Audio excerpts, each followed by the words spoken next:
welcome everybody. This is the Board of Mayor and Alderman meeting for Tuesday, April 14th, 2026. I'm going to call the roll. Alderman Barnhill. Here. Alderman Blanton is absent. Alderman Caesar. Here. Alderman Peterson. Here. Alderman Berger is absent. Alderman Brown. Alderman Potts. Present. And Vice Mayor Baggett. Present. Sitting in the audience, and you'll know why in just a minute, and the mayor's here also. Here's the game plan. We're going to have an invocation. I'm going to ask Alderman Barnhill if he would lead that invocation. Tonight, we're honored to have Troop 16 from Epworth United Methodist Church. I had the opportunity to visit with them a few Sundays ago with their Eagle Scout ceremony, and they had 3 Eagle Scouts that were involved in that. Tonight, we have the Scoutmaster Tyler Golden, but his son Tanner Golden and a few other scouts who he will introduce will come up and lead us in the pledge. So Alderman Barnhill, and please rise. Would you bow, please? Heavenly Father, we come to you tonight in prayer. Thank you for all the many blessings that we have in this great country. We know that we are truly a blessed nation, but we also know that there's a tremendous amount of turmoil, there's a tremendous amount of fighting and infighting going on. We ask that you be with our world leaders and our national leaders, be with the President and Congress. We know that many of the decisions are difficult to make, that they have to make, but we also know that with your guidance, the decisions will be the right ones. We ask that you be with each of us as aldermen. Decisions that we make, the direction that we try to have the city go in, we ask your guidance on that. In Christ's name we pray, amen. Tanner, bring your other scouts up with you and introduce them, and then lead us in the Pledge of Allegiance. You'll introduce them. All right. Y'all probably already heard my name. I'm Tanner Golden. I'm the acting senior patrol leader of Troop 16. This right here is, you want to introduce yourself? My name is Garrett Hilton. I recently joined Troop 16. And my name is Malachi Hilton. All right. And then flags up there. Please join us in the Pledge of Allegiance. I pledge allegiance to the flag of the United States of America and to the republic for which it stands, one nation, under God, indivisible, with liberty and justice for all. Thank you. Thank you. Great to have all the scouts. I think this is the largest group we've ever had. So, yeah, thanks for being here. And so everybody gets a merit badge? Good, good. Next is setting the agenda. And tonight we'll be looking to see if there's any alterations in the agenda or whether it'll be approved as submitted. As written. Second by Alderman Brown. Any discussion? Ready to vote? Alderman Barnhill? Yes. Alderman Caesar? Yes. Alderman Peterson? Yes. Alderman Brown? Yes. Alderman Potts? Yes. Vice Mayor Baggett? Yes. Passes unanimously. Next is an opportunity for citizens to make comments for items that are not on the agenda. I do have one speaker card. And Sally George, if you'll come up, you have 2 minutes. Okay, it won't take me long. Okay.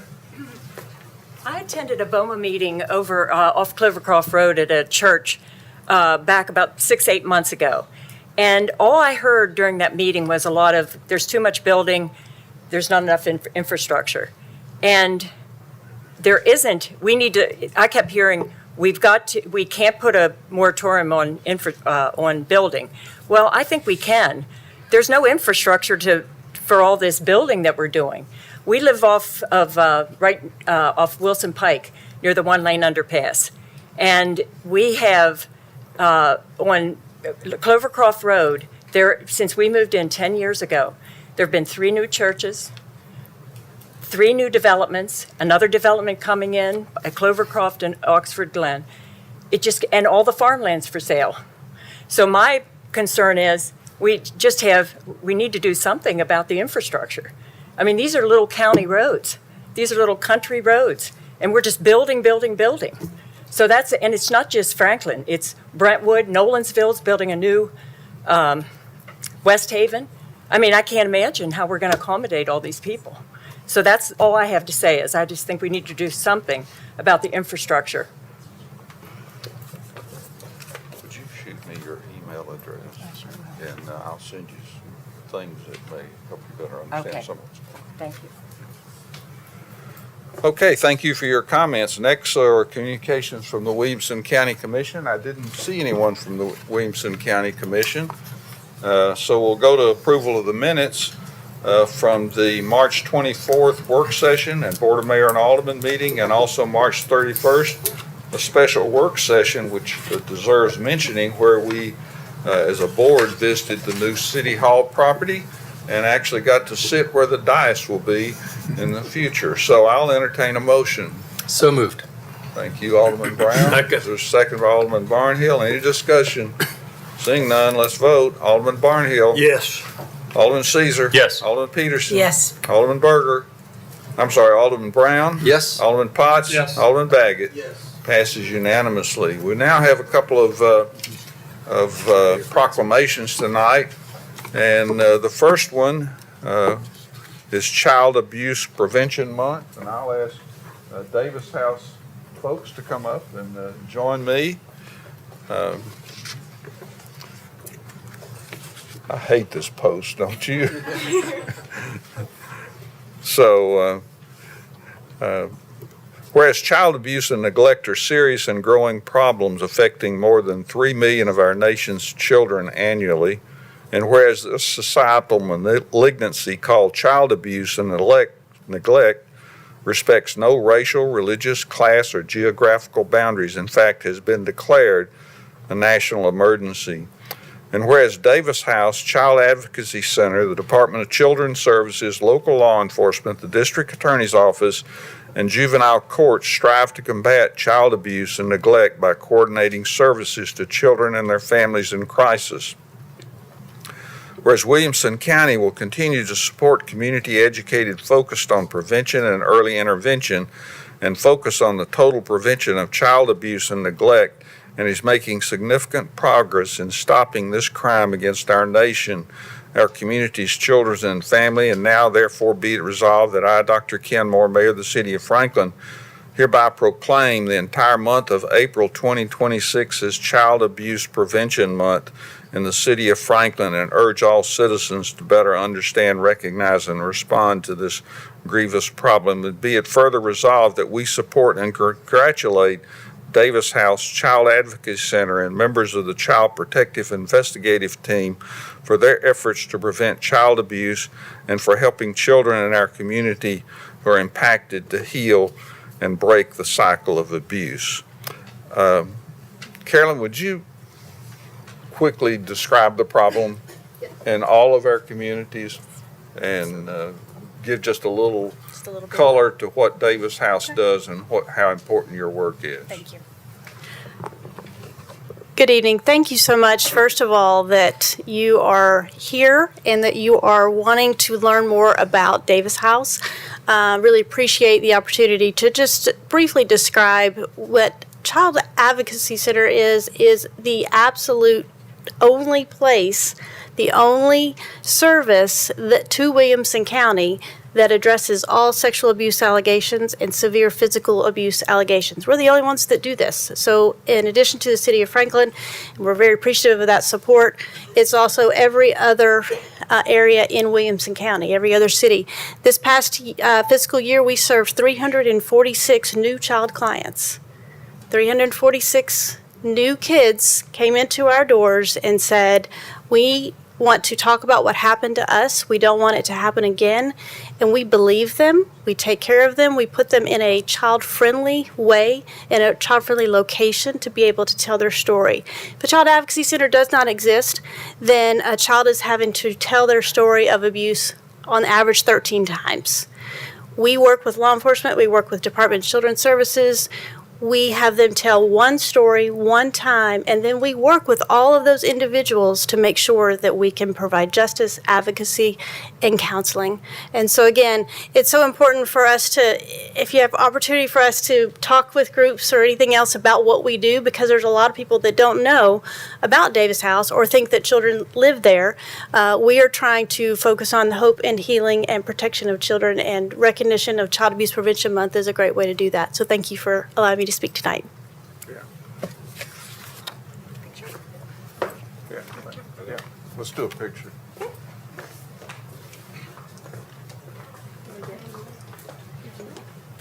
Y'all are in the paper.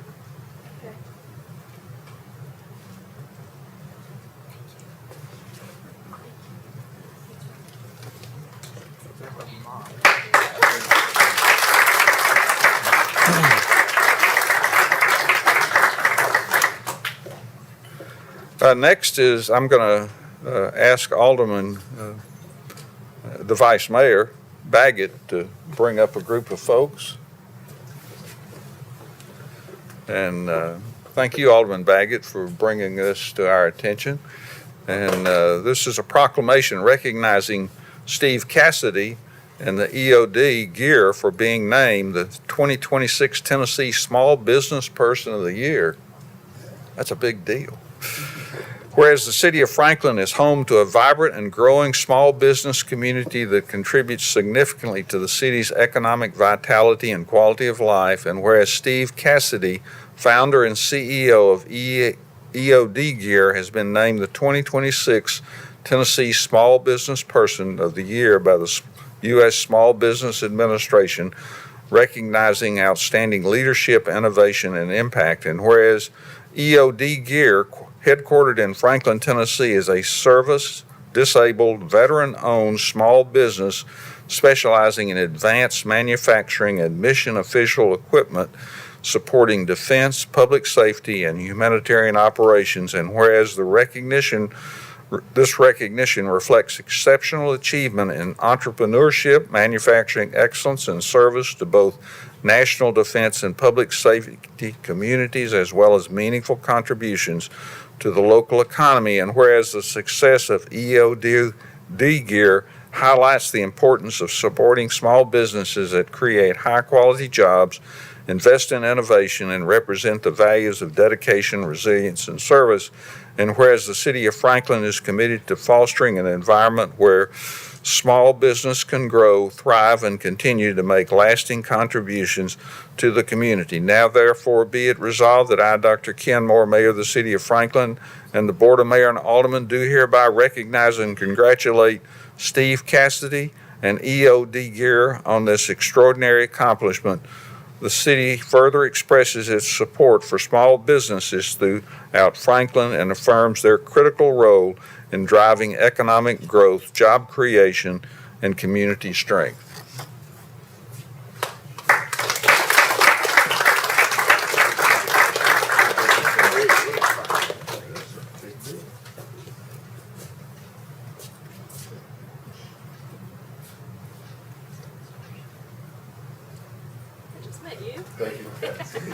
So, Alderman Baggett, I'm going to get my stuff out of the way and let you have the and fun. then I want Steve, you've got to make some remarks too, but met Steve at a event I do on Tuesday mornings, and he was there, and we got to talking and learned about this tremendous achievement. And I would be remiss if I did not take this opportunity to say that this is what light industrial in Franklin turns out, is small businesses of the year. And so we need to, this is manufacturing. It's happening in Franklin right now. And we don't need to neglect it, and highlighting this accomplishment and Steve's company and what they're doing right here in Franklin is a big part of the backbone of our economy, and we need to stay focused. Steve? Thank you. Mayor, thank you, and Alderman Baggett, thank you so much. I have to give thanks to my wife for allowing me to have this incredible career. Without her, it would be impossible.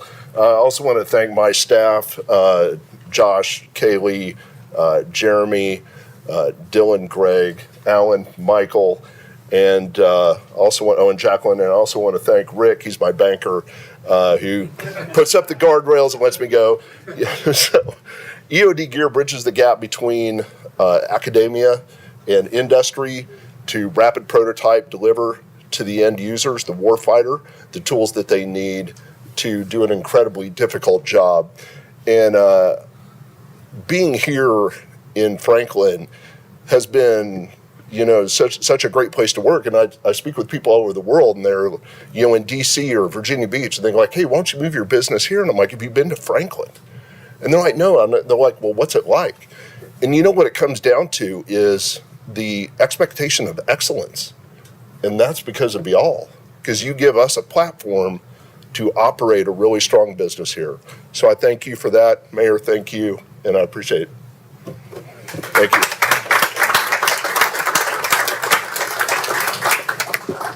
Now I'm looking for miscellaneous reports, and Mr. Stuckey? I have a couple things. I have two things I want to note, and then an item of business that I want to turn over or share with Alderman Caesar. First, I want to recognize, you may note that Chief Faulkner is not here tonight. There's a reason Chief Faulkner is not here tonight. She is at the Hope Grows event sponsored by the Refuge Center, and she is receiving the Hope Award for her incredible efforts as a community leader, using her platform to create awareness and advocate for mental health. So she's receiving that award tonight, so that's where she is. Mayor Moore received that same award a few years back, so it's a really important recognition. We're proud of her and the work that happens in that very, very important space. The other piece is a sad note. I just want to note Bill Jorgensen passed away this past weekend, and Bill was the longtime county employee, was the public safety director the last part of his career, worked in emergency management. Bill was just a wonderful guy. Worked very closely with Bill on some big projects. The countywide radio system that we enjoy today, that was a big part of the city and county and Brentwood partnering together. And I remember sitting with Bill in a conference room and saying, we can make this happen, and we did it together. Also, the consolidation of our dispatch function. The city used to operate its own. We have a much more robust and higher quality dispatch center that serves public safety that we did together. And so Bill's just a wonderful guy. And so big loss. So just wanted to recognize that as well. And prayers for his family and gone way too soon. All right, so those were two important recognitions, and now on to some business in our miscellaneous reports. One of the items that I performed on behalf of the board, you grant me certain administrative authority. We talked about that at the work session. There's an item that we took action on your behalf that were reported, and Alderman Caesar wanted us to talk a little more about it, and there may be some follow-up if you want us to, but I'll open the floor for him to ask his question and raise the issue, and then myself and Paul Holzen will respond and give you more information, and then if there's other work you want us to do, we can do that as well. Mayor. Appreciate that, Eric. Just want to make sure that as we move forward with improvements to critical infrastructure and critical intersections around our community, that we prioritize pedestrian and bike and walk safety in these crossings of major thoroughfares to facilitate folks who want to walk safe from Forest Crossings to the YMCA, or to go get their dentist or orthodontia worked on, or to go to church. And as you all know, we are fast tracking the intersection at Royal Oaks and Mac Hatcher, which is exceptional, and we're glad for that. But in our haste, we have worked with the state without a pedestrian crosswalk at that intersection. And so and there's some stuff that Paul will go in to maybe defend that statement a little bit, but you can hear a little bit of frustration, because as we think about growing as a community, we also should be thinking about alternatives to automobiles to get from where I am now to where I want to go, especially if it's a YMCA, or if it's church, or if it's neighborhood to neighborhood. And Mac Hatcher is potentially coming, we believe, but this intersection will be in existence and improved for many, many years before Mac Hatcher is finished, and there is walkability and crossability at this intersection. And so I asked Eric to pull it off, not to stop the progress, because we are excited about Royal Oaks and the expansion of that intersection, the ability to move people more quickly through that position, or through that area, but as long as you're in a car. And so I wanted Paul to maybe share some of the current status of pedestrian crossing there, bike walk paths, and some of the limitations that are structural in nature at that intersection. And then maybe we as a board can, at some point in the future, discuss how we can try to support that while we're waiting on Mac Hatcher to come down the road. And to level set this for everybody that may not be tracking this in our audience, this is a unique opportunity to improve the intersection at Mac Hatcher and Royal Oaks. The state wants to do this as fast as this summer. They want to incorporate some widening improvements along with their resurfacing program. So they've asked us to partner with them. We are doing elements, Paul can correct me if I'm wrong, on the Royal Oaks side that will be permanent improvements. The improvements that the state is making on the Mac Hatcher component is really temporary until we do the bigger widening project, is the way I understand it. So Paul can correct me if I shorthanded that too much, but that's basically what's going on. This is a fast track and largely a state-funded project that we're trying to facilitate, and Paul can describe where we are and some of the choices we're having to make to help that happen. Okay, so I don't know if there's a right or wrong answer to what we did, but we'll explain the history of it. Eric did a great job of how the project came about. The goal was, or what TDOT told us originally was, they're going to handle the main line. The city is responsible for the signal, any improvements, modifications that we need to do, and we're responsible for the side roads, as Eric explained. So going into it, our initial take was to try to get the side lanes fast-tracked as quick as possible. We were initially just going to replace and add a few new heads. We've since found out that we need to replace some of the wood poles that are out there, which we're planning on moving forward. But the question came from Bike Walk Franklin as to adding pedestrian crossings at the intersection, which I agree are 100% needed. To do that, though, we have to replace the entire cabinet. We have to upgrade multiple culverts, drainage infrastructures.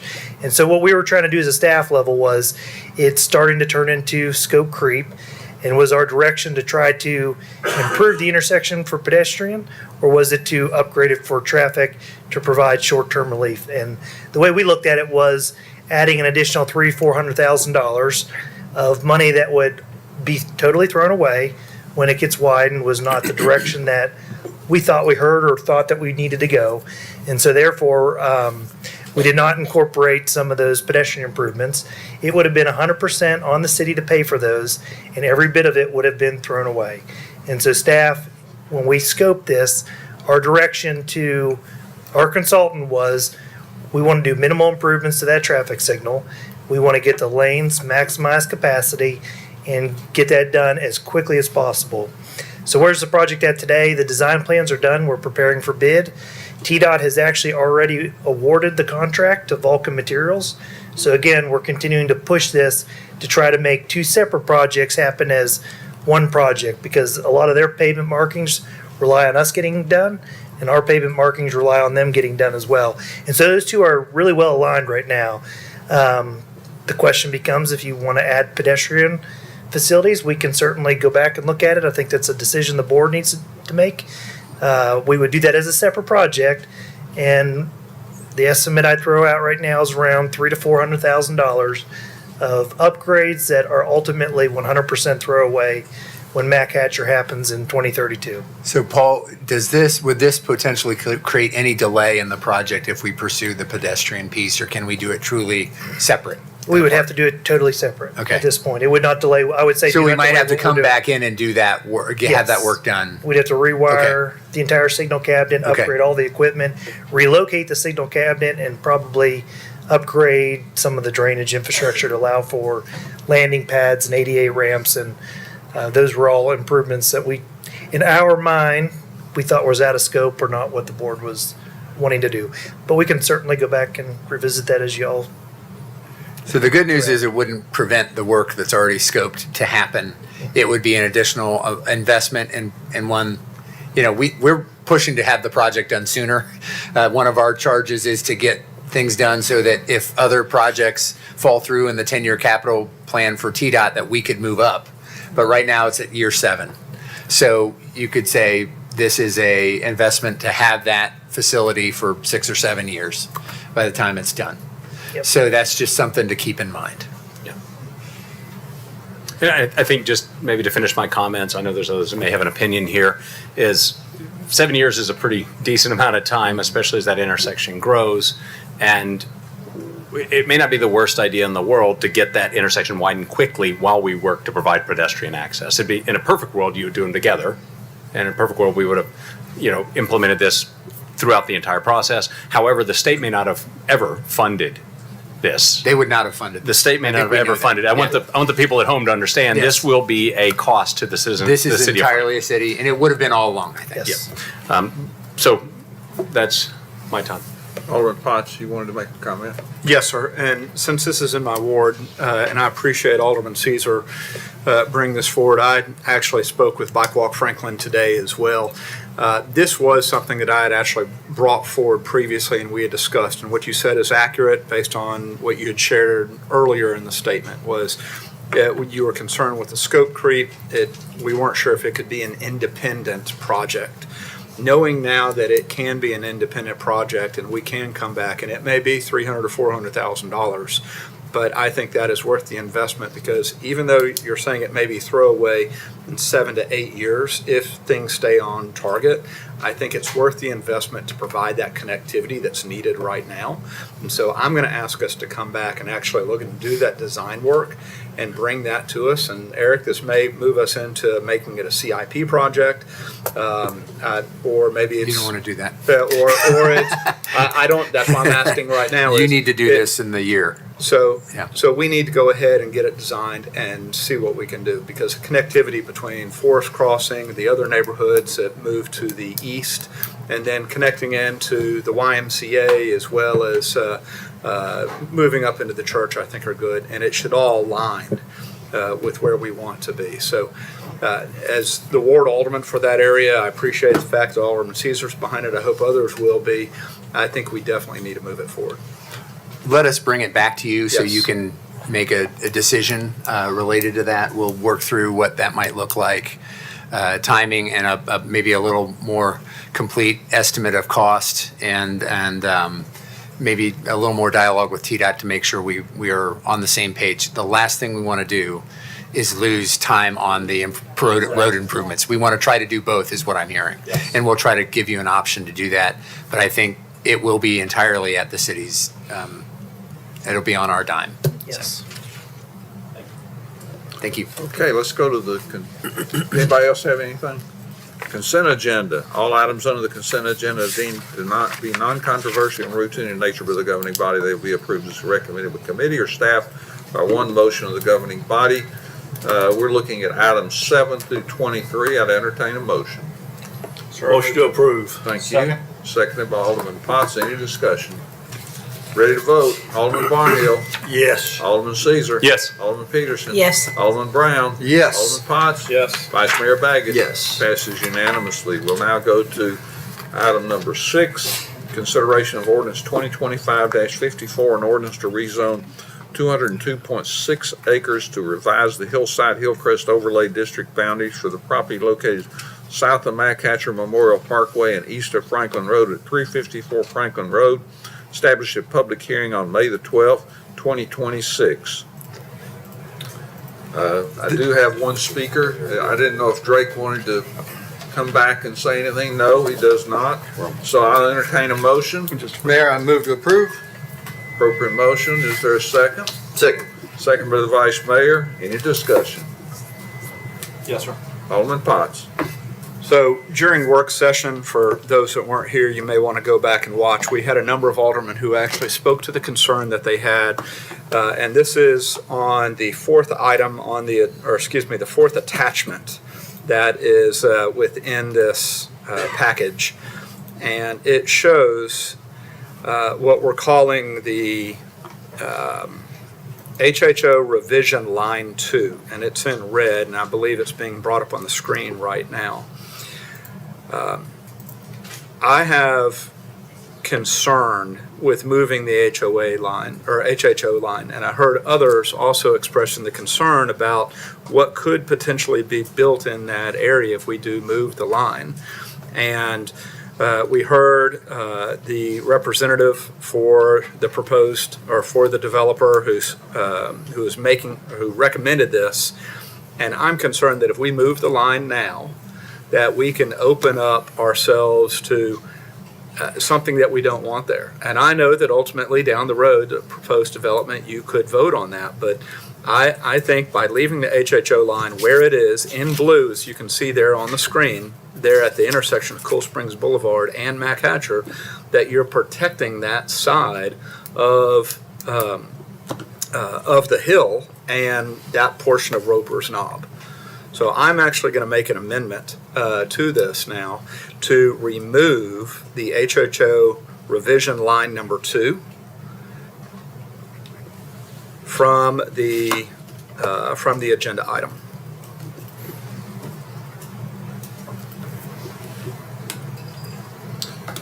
You have an amendment to the original motion to amend the hilltop overlay line 2 from the item. Point of order. I believe that would just be, we would just need to vote in the negative on this if that were, because that's the only change in this ordinance. There's 2. There's 2. Yeah. There's the other change is on the west side. It's in red. It's very difficult to see on that, but it is a more of a straight line. It's called HHO revision line. Red edit there. Well, I see. Thank you for the clarification. Yes. I'm sorry, say that one again, though. So I've made an amendment to remove HHO revision line number 2 from the agenda item as it's currently presented. That's the lead. Okay. You're just talking about the one at Yes, Cool Springs Boulevard. That Is is there a all. second? Was there a second It's this on the I'll amendment? second that. Okay, Vice Mayor did, that's correct, okay. Any discussion on removal of the HHO revision line 2 from the item? So, Mayor, since I made the motion for the amendment, I'll just speak to this. Right now, I've heard discussions of putting a trailhead right at the base of this, and that's something that the city can manage too. But the concern that I have is by opening this up and moving this HHO line is we are now going to open ourselves up for 1 to 2 story structures that could be right at the base of Roper's Knob along this small drive. And once we go there, you can't take that back. But by keeping the HHO line where it is, nothing can be built right there. I'm gonna let the applicant come back. I just wanted to speak and clarify a little bit on that piece. We understand concern. We heard this concern at work session. This ask aligns with Envision Franklin that we request. I know that's a planning commission amendment. There's also a 150-foot scenic corridor overlay off of Mac Hatcher. Moving this HHO line does not mean that we can get anything. And we have no false pretenses that just because this line moves that we're going to be able to put anything in there.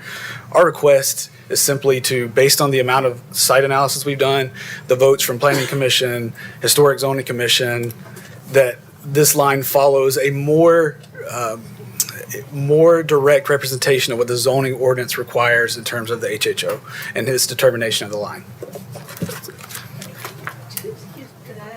Go ahead, Alden. How you said there's Mac Hatcher has a certain 150 foot, what is that? You can see it dashed along the top there. So that's a 150-foot scenic corridor overlay that's in the zoning Oh, ordinance. yes, is that little light color thing? That's correct. Yes. Okay. So it pinches that area a lot. Like I said, this revision of the HHO is not based on the design or us trying to shoehorn something into that entrance. It's based on multiple site visits, us trying to conform better with the HHO, and working with staff to look at some of these areas that work through that. This line transverses like 70 foot of grade change in that area. And so, like I said, we understand that just moving the line doesn't guarantee anything, but just wanted to clarify that point. Thank you, Mayor. Oh, sorry. Alderman Barnhill? So you wanting to change from the original line? How long has the original line been in place? I think it was established. Oh, Joey's not here. 2005, 7, somewhere in there. Is that roughly? I'm sorry. It's been a long time. Yeah. Okay.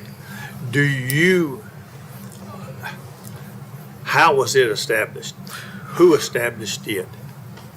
Do you know? GIS. I'm assuming staff. Go ahead, Eric. Yeah, the description that Joey offered at the work session is what I've understood too, is that it was sort of done through the GIS system, sort of a mapping exercise. And this is a more precise, walked the property, looked at the conditions and applied the elements that kind of the test, the three-part test that we look at on HHOs to these locations, and these proposed modifications reflect it and are consistent with the standards that are in the zoning ordinance. And that's why staff recommended it as well. That's how I understand it. Okay. And the point I'm getting to, the line that you're changing from basically had, I don't want to say professional, people professionally did this. I think they just went out there and walked over the property and said, well, I like this, I don't like this, I like this, I don't like this. And that's how the original line, the line in 2005, 6, or 7, was established. I don't think it had any criteria much for establishing that. I think what you've got now is you've got planning commission, you've got this and you've got that, and you've got a better line that it goes with the topography of the line and goes and does what it's supposed to do. And that's my opinion on it. Now, Mr. Potts may want to say something different from that. I don't think changing the line, to be perfectly honest with you, endangers that little portion of the property right there to a 2 or 3 story building whatsoever. To get a 2 or 3 story building, you have to come back through this body here, and it's just not, that's not what's going to happen. That's, and I understand we can change it, but it doesn't change anything to change what you're doing right here. The elevations. Can you help us understand what is limited by that 150 foot? Could you put a road in the 150 foot area, or are you restricted? The code requires you to run that road outside. They don't want you to run parallel within the historic or the scenic corridor overlay. So the zoning ordinance requires a scenic corridor overlay to have minimal grading. You can penetrate with roads, but at a perpendicular way, so you could cross into it. But they don't allow you to run a road within that scenic corridor overlay. So any road would have to be outside of that scenic corridor overlay. Also outside the HHO, there's a lot of limitations.